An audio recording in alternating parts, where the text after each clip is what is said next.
Tonight feels different, not louder, heavier, because history is pressing its weight onto a single moment. In Iran, millions of people are no longer whispering their anger, they are shouting it in the streets. Men and women, young and old, facing a regime that has ruled for 47 years through fear. More than 12,000, possibly 20,000 have already been killed. That number matters because it is not statistics.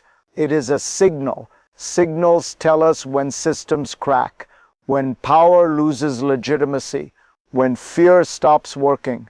And now across the world, another question hangs in the air. What happens if this moment is not ignored? President Trump says all options are on the table.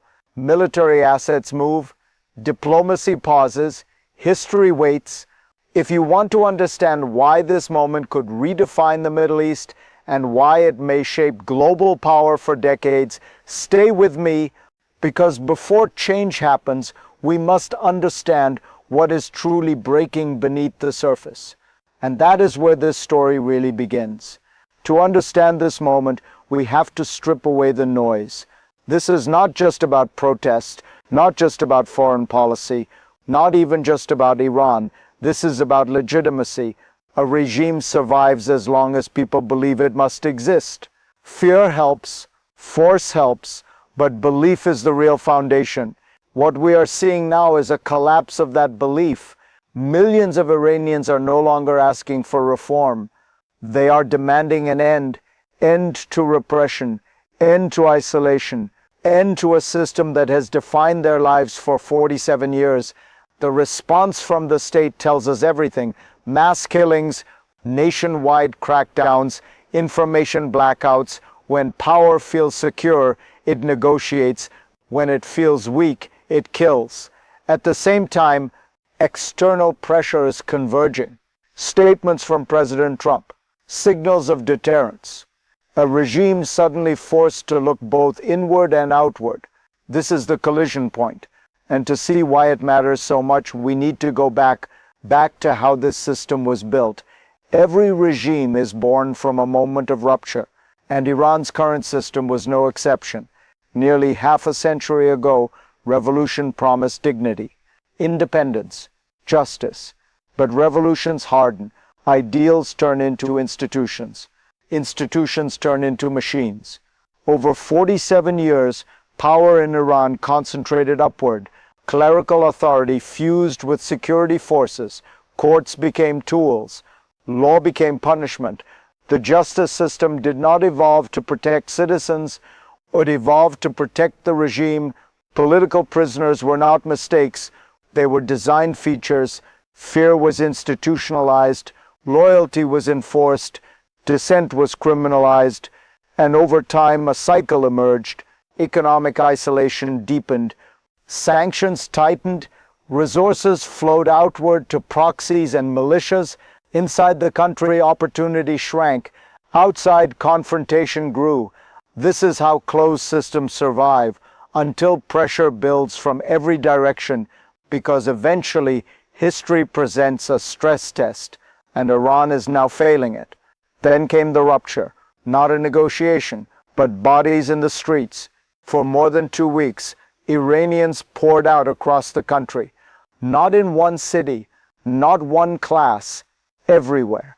What followed was not restraint, it was force. More than 12,000, possibly 20,000 killed. That number changes everything. To understand scale, you must translate it. It is more than 5 times the combined deaths of September 11th and October 7th.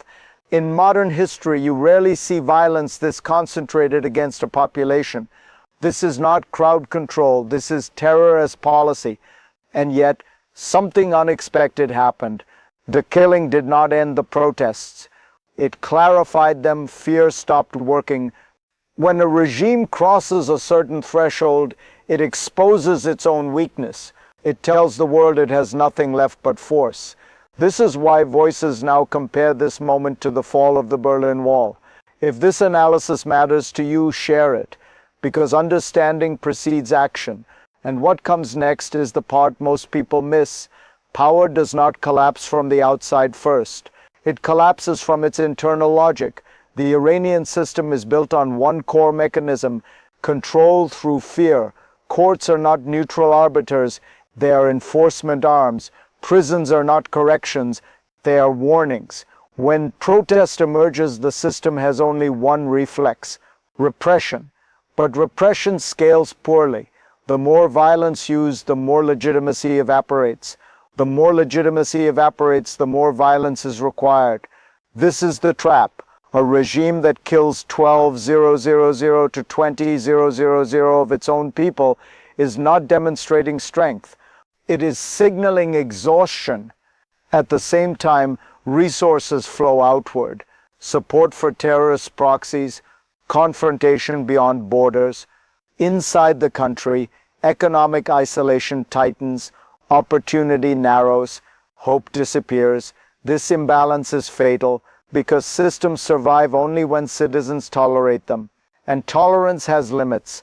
When people conclude they have nothing left to lose, fear collapses. That is when history accelerates. And once acceleration begins, external forces start to matter more than ever. Which brings us to the second breaking point. Pressure now came from two directions: inside the streets and outside the borders. This is where the second crisis forms. A regime already killing its own people now faces strategic exposure because the world is watching. Statements harden, signals shift, and President Trump does something unusual.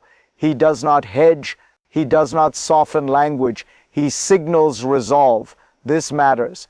Authoritarian systems calculate risk above all else. They test boundaries. They retreat only when deterrence feels real. This regime has seen deterrence before. The elimination of Soleimani proved something crucial. Fear could flow both ways. And the dismantling of the nuclear program months earlier was not symbolic. It was structural. A regime capable of killing 20,000 citizens cannot be trusted with nuclear leverage. This second crisis is psychological. The leadership must now suppress unrest while confronting the possibility that external protection is no longer guaranteed. Internal fear meets external pressure.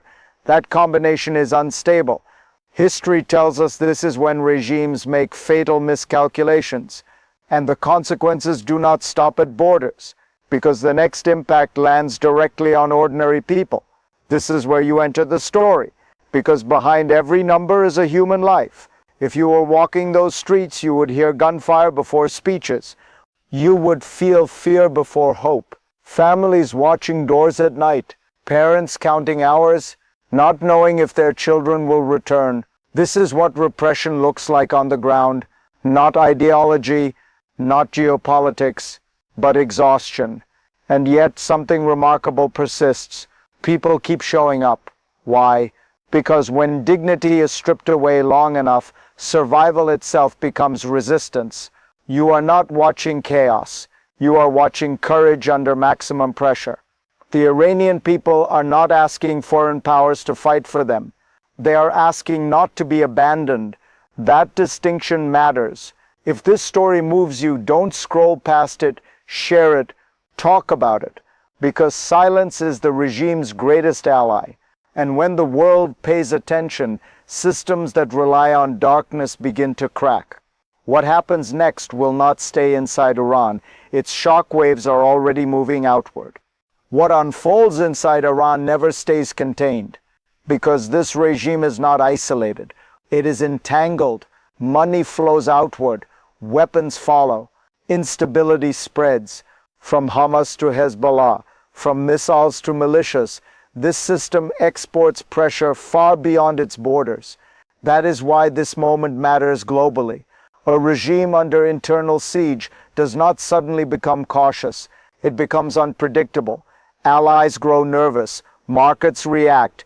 Energy corridors feel stress. Iran holds some of the largest oil and gas reserves in the world. When its internal stability fractures, global energy security trembles with it. And then there is geopolitics. A weakened regime recalculates aggression. Sometimes it retreats, sometimes it lashes out. That uncertainty pulls in others. The Middle East tightens. Global powers reassess risk. This is how local uprisings become global inflection points. The fall of the Berlin Wall was not just German history. It reordered the world. What happens in Iran carries the same potential energy. And now the final question emerges. If this system breaks, what comes next? History never offers just one future. It offers branches.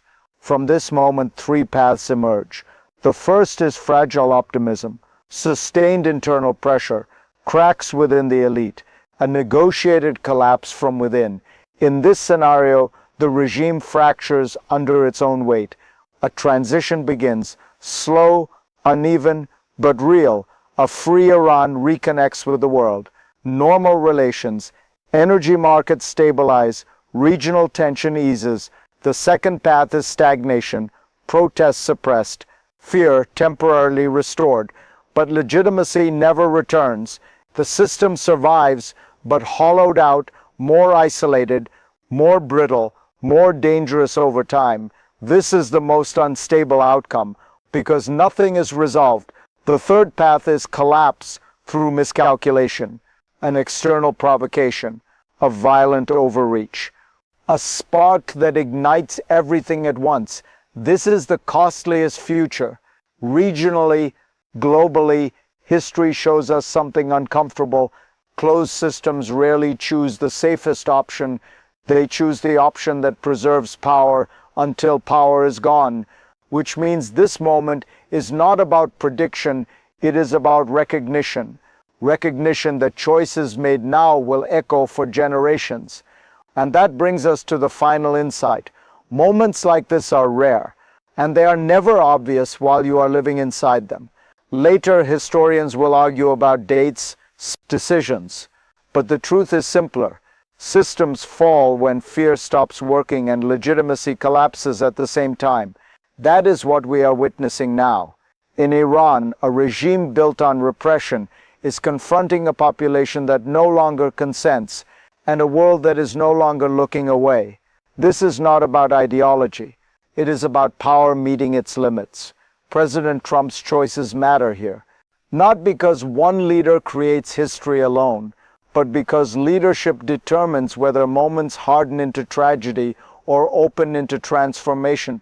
The Iranian people are fighting their own battle. What they ask from the world is not rescue. It is recognition. Recognition that this is a historical crossroads.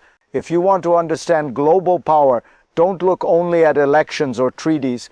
Look at moments like this. If this analysis helped you see the system more clearly, share it. Stay engaged, because history is not written by spectators, and this story is not over yet.